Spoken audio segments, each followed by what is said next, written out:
Welcome, everybody, to the War Eagle Weekly Podcast. I'm joined tonight with my brother Josh Kirsch. We are missing our other brother Brandon. He's not feeling well, and so we are going to power through without his input tonight. Josh, how you doing this week? I'm doing good. Just looking forward to talk about some Auburn. Heck yeah. There wasn't quite too much going on right now, but we did have some news about our defensive line coach getting hired by the Jacksonville Jaguars in a similar position.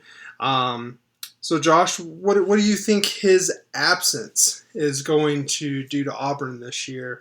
Not being able to have him on the field and off the field. I think we can all agree that Auburn's defense, especially defensive line, overperformed this year. No one expected the defensive line, let alone the entire defense, to perform the way they did. Um, I think his absence is going to be felt for a little bit. Um, Mm-hmm. he came with Freeze from Liberty. He's got a lot of experience coaching the defensive lines. Before Liberty, he was at the Cleveland Browns as the defensive line assistant coach, and so he Mm-hmm. brought a lot of knowledge. And his shoes are definitely going to be some big ones to fill. But I feel like his leaving for the NFL is also going to allow Freeze to kind of use that pitch in the future, telling other prospective coaches that, hey, I can get you into the league as a coach. And so, it's going to be rough for a little bit, That's but true. I think we're going to be okay. Yeah, I feel like the biggest thing that we're gonna miss is is his recruiting Oh, because absolutely. he has really. I mean, we saw it with the class that he brought in this last year, and flipping. Why Amaris can't I remember Williams. his name? Yep, and then what he's already done for the 2025 class. You know, Yeah, it's been nuts. who knows where that's going to lead us. A lot of these players are connected to the coaches more so than the school. So, what exactly are we, going to lose in that aspect is the biggest question in my mind. Because on the field, we have 1 year that we've seen personally. And so I don't really know how to quantify that. Whereas on the recruiting side, we have 2 years of his Yeah. work so far, kind of, or two classes. And so he has proven to be this just great recruiter. And so it's going to be, I think that's going to be the biggest thing that we're going to miss out on, or at least from the outside looking in. That's kind of what it feels like right now. Well, when it comes to recruiting, I feel like Jeremy Garrett kind of had his age come into factor when it came to recruiting because I feel like he Mm-hmm. could connect with the younger guys because he is a fairly younger guy as a coach. And so I feel like that really helped him so he can understand the incoming guys more. And they're like, okay, this guy gets me. He knows where I'm coming from. He's been through what I've been through. And so that recruiting is definitely going to be one of the things that we feel the most right off the bat. Yeah. But I don't think it's going to be that big of a gap. I don't know if that's a hot take or whatever, but I feel like the guy we got replacing him is gonna be able to do the same or close to the same thing that Garrett was able to do on the recruiting trail. Yeah, hopefully he will. And let's talk more about Vontrell King Williams, who was promoted. He was, the co-defensive line or assistant defensive line coach, and an analyst. All signs point to this being a well-received move.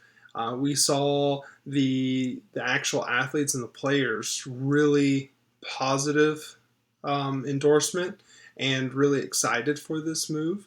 And he kind of, at least from the pictures and stuff, he seems like an energetic person. Seems like somebody that is easy to kind of root for. What do you Oh, think, Josh? absolutely.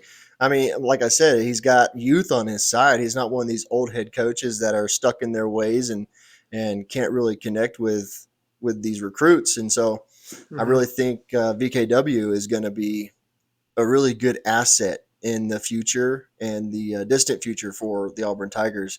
I mean, he's kind of an unknown for the most part when it comes to Yeah. coaching his own group. He's been a grad assistant for most of his career, except for his small stint at Eastern Michigan. But I think he's going to do really good. He's coached with Garrett for a little bit and Yeah. coached the defensive line at Eastern Michigan. So I don't know, man. I think he's gonna turn some heads. I think he's gonna be able to keep up when it comes to recruiting because there's a lot of big guys that we're going after on the defensive line for 2025 already. And like you said, the incoming freshmen already gave their endorsement as well as the upperclassmen and guys that have been on the team for 2+ years. So I'm not So, super concerned. I just wish it was. I kind of do wish it was somebody that had a bigger resume. I was really hoping, not gonna lie, I was really hoping for Rodney Garner because we know what he can do.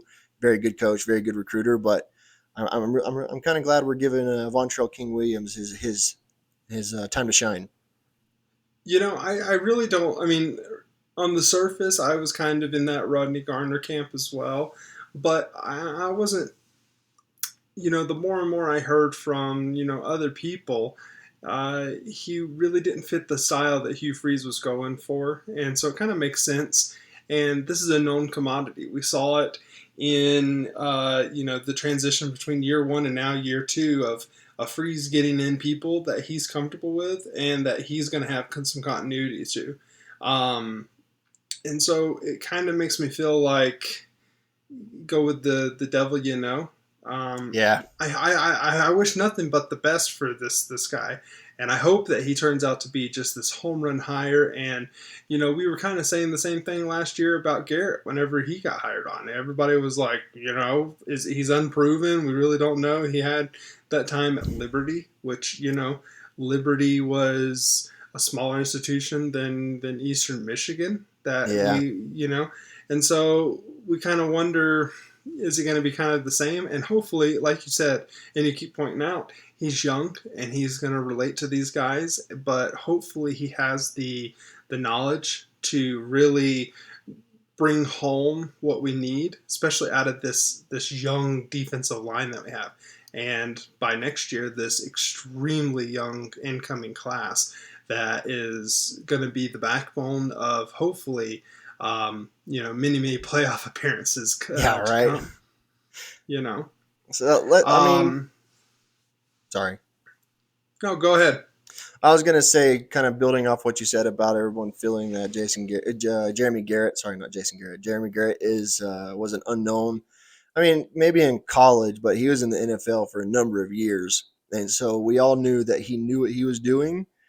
I think everyone was more Yeah. concerned if he was going to fit the Auburn profile, which he did very well. Yeah. No, I agree. I I do say I do think it's good that he studied under Garrett for so long, Oh, and absolutely. so hopefully he learned quite a bit.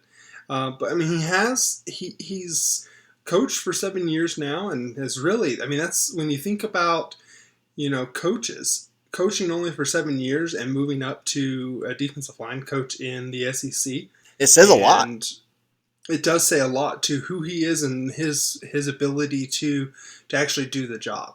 And Absolutely. so I really hope that Hugh Freeze hit a home run with this one. There is something I did want to read a quote that I found about Von Trucking Williams that Jeremy Garrett actually mentioned and actually said about him. He said, Von Trell is awesome. He's a really good coach. He's a smart coach. He's a really good teacher. He knows the players and gets to know these guys well. I just think that he is going to bring to the table, it's going to be a dynamic duo in recruiting and teaching these guys. Oh, So, 100%. Garrett has given us nothing but confidence in his ability, especially considering his quick rise. I mean, you talk about him going to the NFL in such a short period of time. So it's good praise all around, and I think it's going to be a good option for us.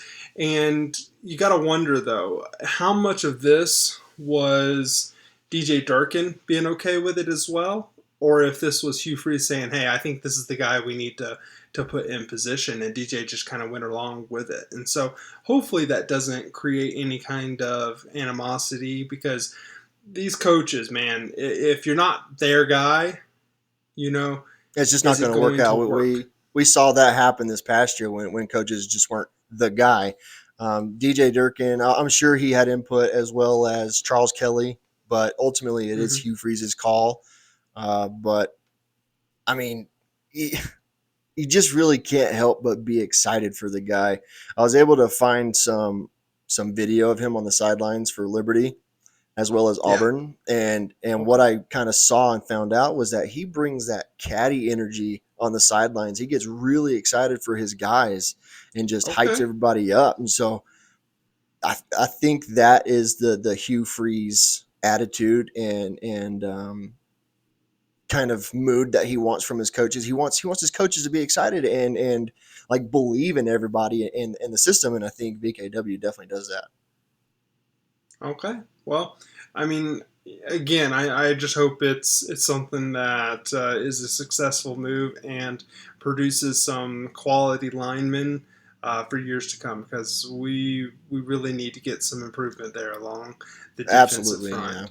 It also helps So him that he has Jamonta Waller and Amaris Williams coming in, and that's true. to be able to learn from Falk and Jason Jones. So I'm not too worried about the veteran leadership teaching the new guys coming in, and I'm not really concerned about him being able to coach his guys up. So again, I my rating for this hire is probably about a 7.5, 8 out of 10.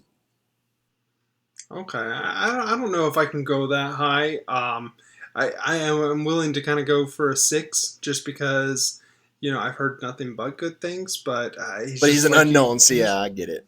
you said it earlier. He's an unknown Yeah. commodity. So, but you know what is a known commodity is Nick Saban, Oh my and god, dude! Can we ever get rid of him? no, no, Oh my I god. just instantly think to your that Godfather 2 quote, where just when you think you're out, they drag you right back in. And now we are stuck with Nick Saban being on, not just being on game day, but he's also going to be a part of SEC Media Days. Oh, and ESPN's draft coverage. And I mean, don't get me wrong, Nick Saban is going to be a great analyst and really knows the game. You can't argue with that. But when Alabama's playing Georgia, and you kind of look at that and you say, well, DeBauer or DeBoer, whatever his name, I still DeBoer, don't know his name. DeBoer. You know, uh, is he going to sit there and say, "Oh yeah, no, Alabama for the win," or is he going to have the cojones to vote against Alabama and to, actually be truthful there? And I guarantee you, the first time, if he votes against Alabama in his picks, the Crimson Tide The world's gonna faithful burn. are going. They're going to lose their minds. Yes, They they are. will. They're going to be like, dude, does not compute, and they're just gonna you're just gonna see smoke coming out of their head. And but I just wanted 1 year, 1 season without Of Nick not Saban hearing his being voice, shoved down our throats. I agree, man. It's just I think he's gonna. There's gonna be some sort of sunshine pumping from him every now and then, but I do have a feeling that he's gonna be more or less um, impartial rather than just you know clamping on to the Bama bandwagon because he was their coach. But like you said, I want to get away from him for at least a year, and now we're stuck with him after he signed that contract with ESPN. I'm like, oh my gosh, dude, just go enjoy your time with your friggin' wife and leave us alone. Yeah, I mean, yeah. So I don't know if there's anything more that we need to say about that, other than just the disappointment Yep. in ESPN's Yep. choice. But from a business standpoint, it definitely makes sense. Yeah, I suppose So so. But just I'm just so tired of him. Good for him though. Good for him. yeah, yeah. Well, let's move on to our next subject. I feel like we're going to have a lot to say about the Auburn men's basketball team because after those two disappointing losses against Alabama and Mississippi State, boy, did this team bounce back and give us 3 games that were just It's what we so needed. wonderful. It's what we needed. Yeah, yep, exactly what we needed. So I know it feels like forever ago, but back on the third, we played Ole Miss at Ole Miss, and I know last week I was saying how I was a little worried. I thought that maybe Ole Miss was going to be they have already licked their wounds and was going to be real fired up, and boy were they! Geez, did they start strong? Oh Um, boy, that first half had me worried. we were texting back and forth, and I told you I was like, man, they are on fire right now, and the Yeah, they crowd was definitely into wanted it. it, and Lane Kiffin looked like he was actually watching the game instead of tweeting something. So Talk about someone we can't ever get rid of. My goodness, that dude is just in love with Auburn. It's unbelievable. I'm kind of okay with it because I feel like yeah they've beaten us in football, but at the same time they're really not better than us. I mean, we No, we, uh, we it's the both best stretch they've listened ever to had the against Auburn, and we're still leading the series. It's just like, okay, we enjoy your time in the sun now. Your time's going to yeah, come. yeah. Well, we both listened to the War Report, and they are always talking about how Ole Miss is just broken ugly, and They were hit with and the so ugly that's stick, just that's for sure. yeah, so that's just what they're gonna be. But about this game, let's kind of go over some of our good and our bad. Josh, what was a good for you? Well, I mean, the second half was a good for me. I mean, we're going to talk about more of that, but a really good to me is that we held Ole Miss to only 3 blocks the entire game. Or was it five blocks the entire game? And we Wow. had 6 or 7 blocks. It's not too much more, but they have 2 7-footers, and their whole team only got 5 blocks as a whole. I mean, that's insane. We absolutely owned the front court, and you really can't be mad at that. No, no, and because of that, we got our first quad one win, and that's a good for me, man. On the That's road. the yep, on the road quad one win. You just can't. This is stuff that you need come tournament time. Whenever they're judging seeding, we needed to get that quad one win, and up to this point, we didn't have it. Nope, and I was really worried that we weren't gonna freaking get it before March came, but we Yeah, finally yeah. freaking did, and it felt good. It felt really good to shut. They even brought what's his name, Henderson. He had to Oh, get his shift covered at Wendy's for him to attend the game, and they had him hyping the had him hyping the crowd up, and I mean it worked in the first half, but yeah. you know those second half adjustments. I mean Chad Baker Mazzara, or should I say Chad Bacon Lasagna, kicked the coaches out of the locker room, kicked the coaches out of the locker room, and just drilled into everybody and just fired them up. And they came out of the second half just friggin' knocking everything Yeah. down, making Ole Miss turn the ball over. And it was a glorious, glorious second half.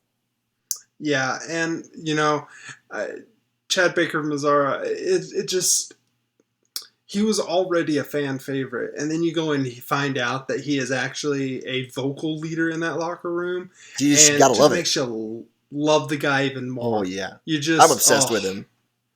dude, I've noticed you keep posting videos about him. I keep sharing them. I keep loving them. So he is just right now. I wouldn't say he's the heartbeat of this team, but he is definitely a big part of the Oh, success that huge we're going part. to have. Yeah, So, and it's but ridiculous. yep. One of the bads that we had in this game, and something that is really alarming, and something that we've seen a couple of times this year is a bad start to the game. I mean, our first half, we let Ole Miss get hot. We weren't defending the way we were supposed to. We had some really bad turnovers and some really bad just it was a bad first half. And yeah, we cut it to within 9 to end the half with Denver Jones hitting that three. Big But at the shot, big same shot. but at the same time, it's just we keep having these slow starts, and it's going to come back and bite us in the ass one day. Absolutely, man. You cannot advance in March when you let these other teams fighting for their lives just start off hot, and because they're going to try their hardest to keep that lead. And with Auburn being in the top 15, they're going to get the best shot every single game. And if Mm-hmm. Auburn as a team can't start hot and the other team does, then it's just going to be so much harder to to keep up and drain that lead to where it's a manageable game anymore. And so, I mean, I believe in Bruce Pearl. I believe in what Auburn's trying to do. They just got to get that under control and under control quick. Yeah, yeah, and the thing is what we were able to do though. Um, with that second half defense is just amazing. Just It's unbelievable. to be down from 14 and then cut it within 9 at the half and then come back out and just completely lock them down, dude. Oh, no We kidding. I locked them mean, down.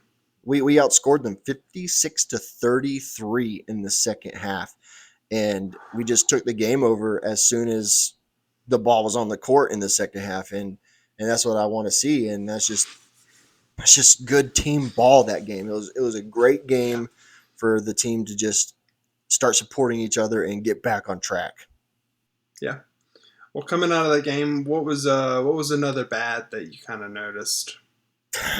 Those first half turnovers, man, Mm, is just I keep saying it over and over. Like you cannot win games if you're losing the turnover battle. You just can't.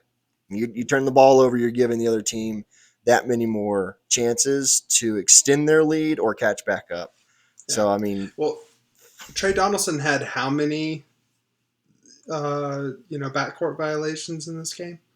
three Yeah, backcourt violations. Like it's yeah. like, come on, bro, come on. I'm pretty sure one of us could be out there and not get three in a game, let alone in a half. You can bet on at least one for sure, but not friggin' Yeah, three and one half. no. Like I'm Trey's like one of Trey's biggest supporters as of right now. At the beginning, I'm like, this Guy's dude's just amazing right trying now. too much. But the dude, we're seeing him mature and grow as a player right before our eyes Yeah, in the middle of the season. And I'm like, you just can't pick a better time to start get the hang of everything than right now. yeah. No, I agree, and we just got to control those turnovers and just the mindless turnovers, just the Yeah, you got to be being aware. lackadaisical. Yep, yep. So what was another good for you? Do you have another good that came out of this game? I do. It's the rebounding, bro. We out rebounded them 36-21, Yes. with 10 of them being offensive boards and them only getting 5 boards. I mean, that was just freaking huge. Rebounding has been one of our biggest, what ifs. And we had two guys with 9 rebounds each, Janai Broom and Chad Baker Mazara. I mean, those guys just controlled the boards and Yeah. never let go of that control. And rebounding is the second way to continue to win. Like if you let these guys shoot their balls and get offensive boards, get second chance opportunities, you're going to lose games. If you can't rebound your own offensive boards, you're going to lose games. And we've seen that in the past against Alabama and Mississippi State before this Mm-hmm. Ole Miss game. And it's just you got to do it. You got to rebound, and when you rebound, good things happen. And we rebounded the crap out of that game. Yeah, you can totally tell that the coaches have made this a priority because it was just absolutely terrible. The rebounding, in a few games in the whole season Yeah, leading it up just seemed like to. no one was interested in it. Yep, yep. But they've really made it a point of emphasis in the last couple of games. Um, Real good for me. Um, we shot 54.7% in this game. Let, Oh let me yeah, let me big time. repeat that. 54.7%.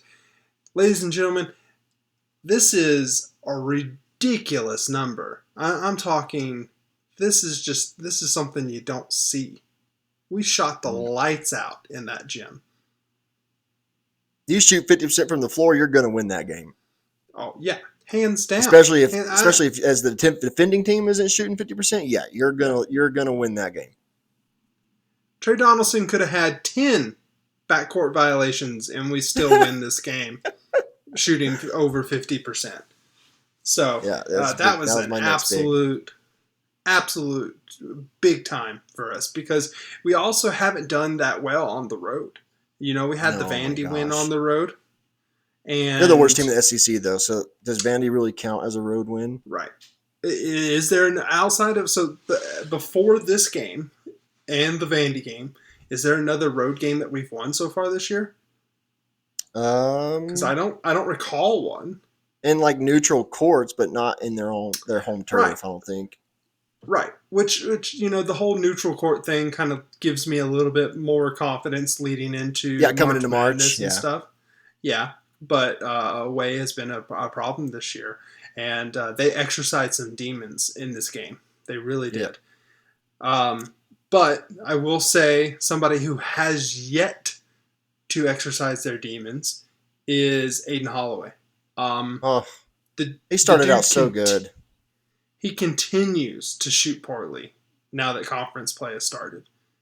I don't know what his problem is. The guy is driving me nuts because the talent is there. He's a 5-star for a reason, and we've seen flashes of it. We saw it in the first game of the season against Baylor. The kid has, he's got electric confidence. I'll give you that.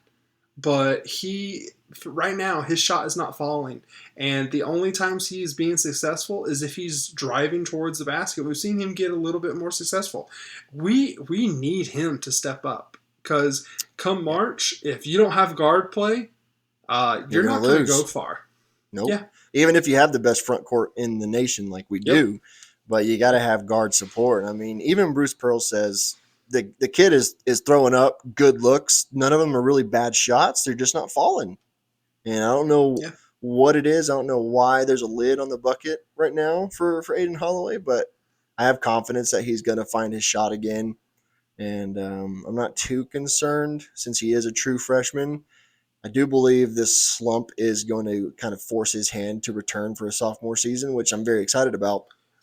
But we have so many incoming guards in this next class. Maybe that competition will push him and make him like, okay, I got to get my crap together, or I'm just gonna not like my playing time is going to go down. And I think that would be good for him. Yeah, it could, but we need him to step up. We need Aiden Holloway. No matter how much we, have to criticize him about, we need him, and we want him to. It's not like we're criticizing him and saying this guy's a bum, get him out of there, get rid of him. We need this guy because without him, we're not going to have success.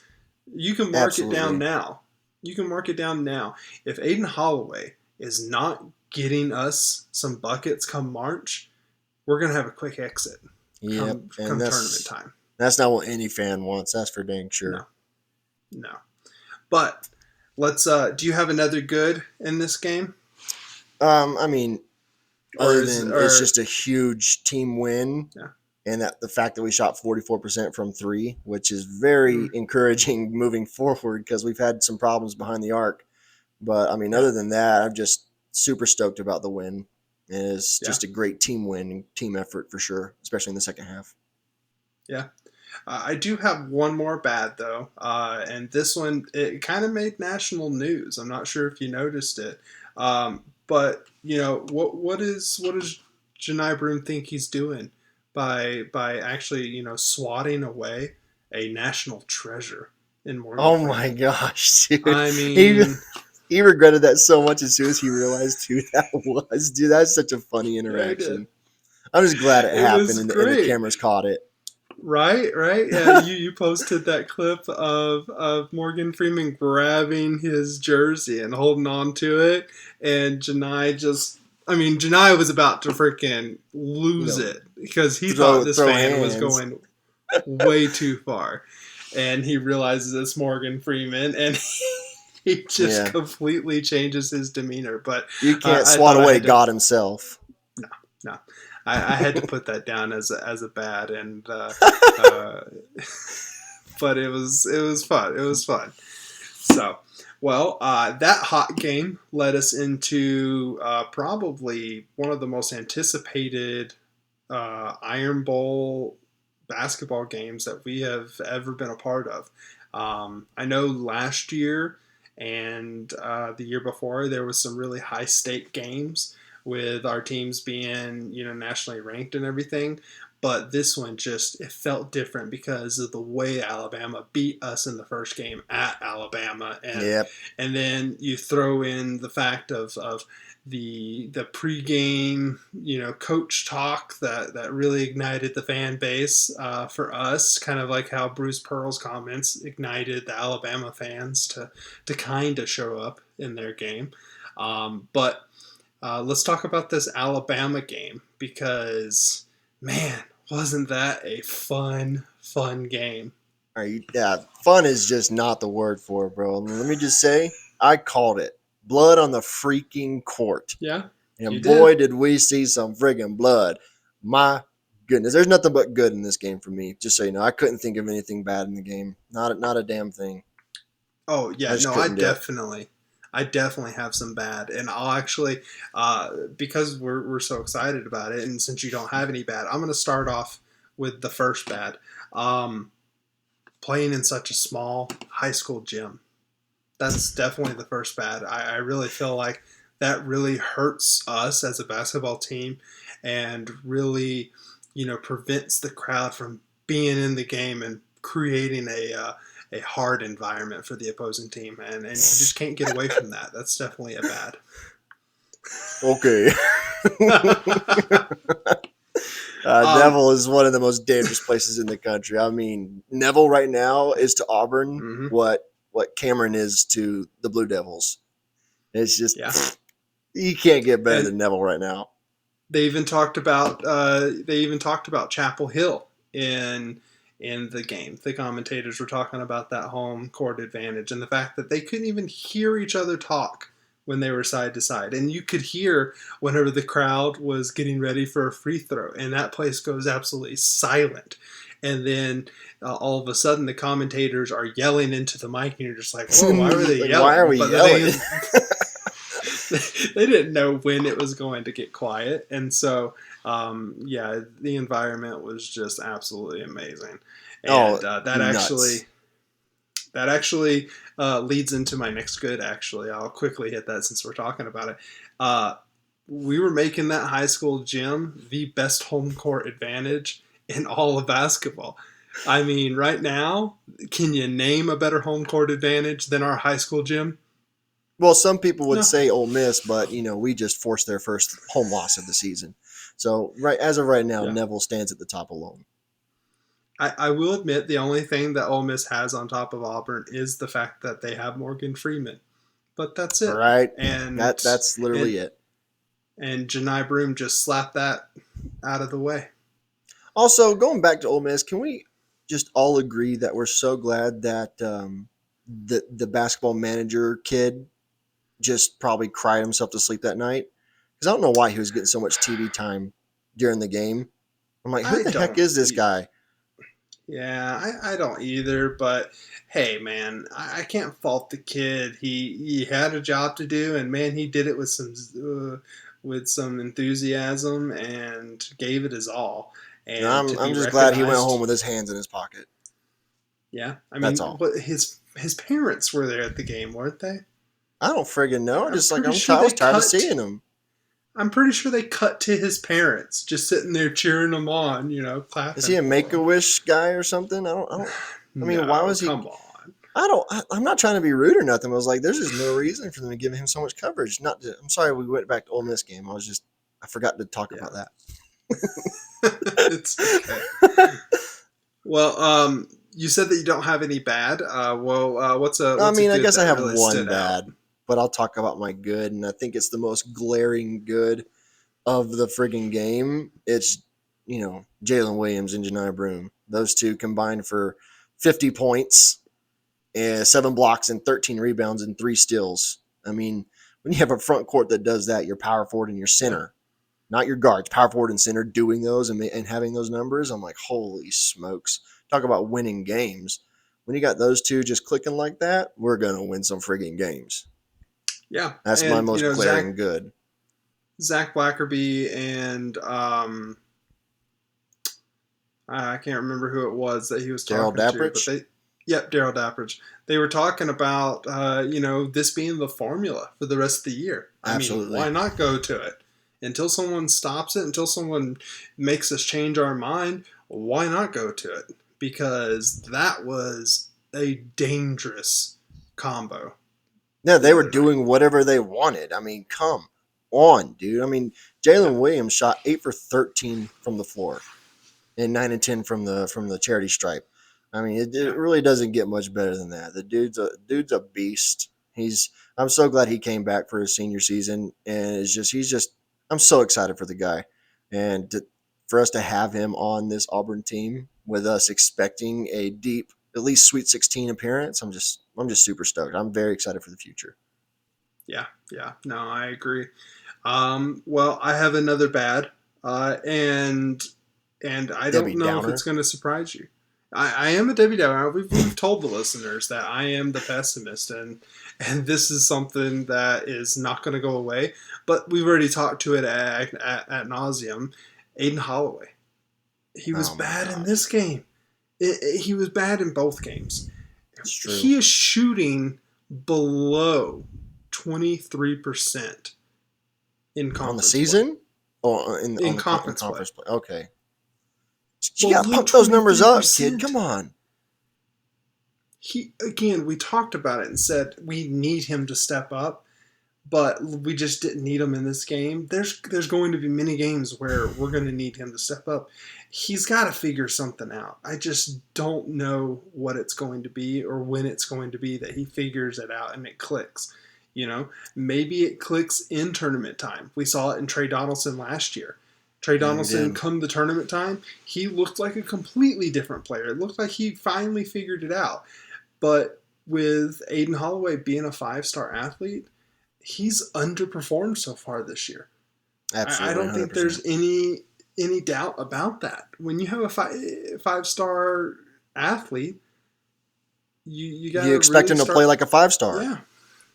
So at the same time, and this is kind of off topic, I didn't even think about this, but at what point do we start questioning the 5-star athletes that Bruce Pearl continues to bring in? Because You last year we had don't. Trayor, and this year now we're having Aiden Holloway, who is not Trayor. I totally am not saying that because he has produced way more than Trayor did last year, but at the same time, they're just not living up to that 5-star hype, and it's concerning. It really is concerning to me. Yeah, I mean, Aiden Holloway comes from a high school squad that he was the primary ball handler and primary scorer.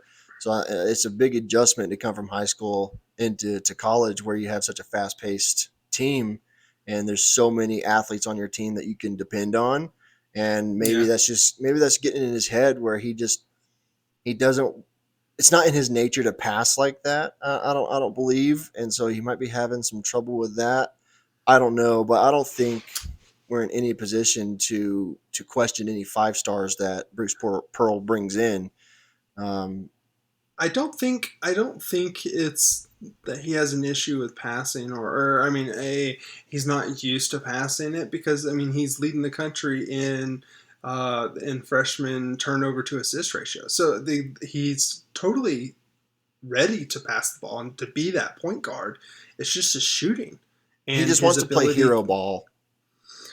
Yeah, I talked about it in last week's podcast, or maybe 2 weeks ago. I don't know. There was yeah, hero ball. It's just too much, and something's got to click. Something's got to change, and hopefully Bruce is able to get his guys going because I will admit, Bruce has proven year in and year out that he can take a front court player and turn them into an NBA all star, Absolutely, yeah. literally. But he has the guards that he's had over years. they slowly and incrementally get better, but I don't that's know, but kind of Sharif it Cooper, like, he started off hot and stayed hot. for the limited amount of time we saw from him. It doesn't matter. Like, his Uh, production stayed consistent. don't get me wrong. I'm a big Bruce fan, and I the guy has a job here at Auburn for as long as he wants it, and I will never question that. I really don't. Even if he had three straight losing seasons in a row, I don't know if he would get rid of all this goodwill he's brought to the Auburn fan base, because I absolutely love Bruce Pearl, Yeah, but me too. at the He's an same time, Auburn lifer, I think. yeah, but at the same time, I'm just questioning some of the development from the guard side, because it seems like even a couple of the guards that he's brought in, Denver Jones, isn't quite looking like, the Denver Jones he was last year. I know it's a step up in talent level, but you got to wonder what is holding Okay, these. but the 3-point line is still the same distance as it No, was where he it's come true. from. So, I mean, Yeah, there's no excuse for him to have the numbers shooting that he does now, I don't believe, because even on his open looks, they're good looks. They should be going in like they were last year for him. I just don't know. I don't know what it is with our guards this year. I really don't. yeah, no. So, but let's close out this Alabama game on one of the goods that I absolutely love seeing, and it felt like this number is really low, because the eye test told me we had a lot more turnovers than we actually did, All right. but we had 15 turnovers in this game, We and caused 15 turnovers. yeah, I'm sorry. Yeah, sorry. I apologize. We turned Alabama over 15 times, and that led to 26 fast break points. It just Huge. felt like so much more. It felt like we were turning them over every other possession. Yeah, it's not like we were forcing them to throw the ball out of bounds while they're passing Yeah. to each other. Oh, 12 of those 15 turnovers were steals from the Auburn defense. I mean, that just speaks huge volumes for the way this defense plays their opponents. yeah. And neither one of us has talked about it, but you know, just seeing, you can count this as a turnover, is what KD did to Sears to end the half. Oh my Just god, he locked him down, completely, dude. just completely. I texted to you that he locked him up like a con man, and That's just got that so guy. The guy stupid. didn't. He didn't know what to do. He looks like a fool out there. He might as well turned it over, because if it wasn't the end of the half, it would have been a shot clock violation, Oh, because that kid absolutely. didn't know what to do. KD was so far up in his junk and just was in the zone, dude. It was Absolutely. a sight to behold, that's for sure. I was losing my freaking mind while I that think was we happening. all There, were. there is one thing I do want to talk about in the Alabama game, and I think it's one of those things that has not been talked about enough, in my opinion, and that's the sequence of events after Dylan Cardwell got the oop. Mm. I mean, Mm-hmm. he ooped it, got the crowd going nuts, ran down the floor, ran down the court, guarded the guy on the perimeter, forced an air ball. The dude got the rebound and blocked himself with the rim, got his own rebound, tried putting it up again, and Cardwell swatted it away. Yeah. That was Yeah. one of the greatest sequence of events I've seen in an Auburn game in a very long time, and I was all freaking for it. Yeah, Cardwell has that ability to just really just get the crowd so amped up and so Yes. ludicrous. And yeah, that sequence of events was pretty darn magical. I will agree. I It will was agree. it was great. This is what a way to get your crowd even more into the game. What an emotional Yeah. game it was, and what an emotional win it was. I was so happy. Yeah, we needed it. We needed to exercise those demons, because we'd lost three previous matchups against Alabama. They swept us last year, and then now we're splitting the series this year, and hopefully we start a little run here where we beat them next year as well. So, Let's hope um, we force Nate Oates' early, you know, exit from Alabama, because I'm tired of seeing the guy. He's getting man, up to the annoyance of Nick Saban, and I'm tired of him. He kind of is, but now he's kind of the one with the power there at Alabama without Nick Saban being Oh, around. for sure. He's the big guy on So campus, without a doubt. yeah. So well, next week we have a couple of games coming up. On Saturday the 10th, we have Auburn going down to Florida. Um, I mean, I'm feeling kind of good about it. I'm not going to lie. I know we haven't won there since 96, 99 or 96. And, but, but Florida's produced a lot of really good teams. And this team is just kind of mediocre. So I'm feeling good, especially coming off that Alabama game. You got to feel like, they're going to do Yeah, a you're good on top of the job. world. And yeah, and Florida will have been off for a week at that point. So, hopefully they come out real cold and Auburn's able to take advantage of that. But it's going to be a tall task to win there in Florida. Hopefully, it took us 20 years or 21 years to beat LSU at LSU. Hopefully, now we're going to be beating Florida in Florida, or I'm sorry, at the Gainesville Arena, and exercising those demons as well. What do you Ah, think I'm leading the into this game? complete opposite. I'm incredibly nervous about this game, given Auburn's track record on the road, especially in the SEC, and the fact that we have not won in Gainesville for 28 years. I, Oh, I mean, I really do hope we, like you said, exercise our demons and just put that curse to bed.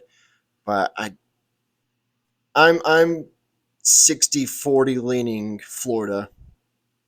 I don't feel eh, too confident, especially since 2 weeks ago, Florida, or 2.5 weeks ago, Florida beat Kentucky in OT on yeah, Kentucky's court.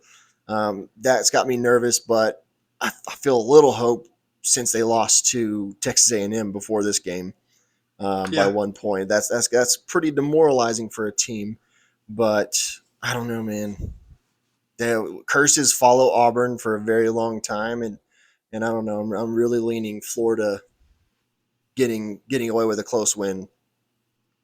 Which could very well happen, and it's not the end of the world if it does. It kind of hurts us as far as being in the race for the regular season title, but you know, winning on the road has been very difficult this year for every team in the country. We've talked about it a couple of times. Whenever we lost at Mississippi State, winning on the road this year in college basketball seems like an impossible task that's going Yeah, around. It's a big bug, so very hard it to win could on the go either road. way.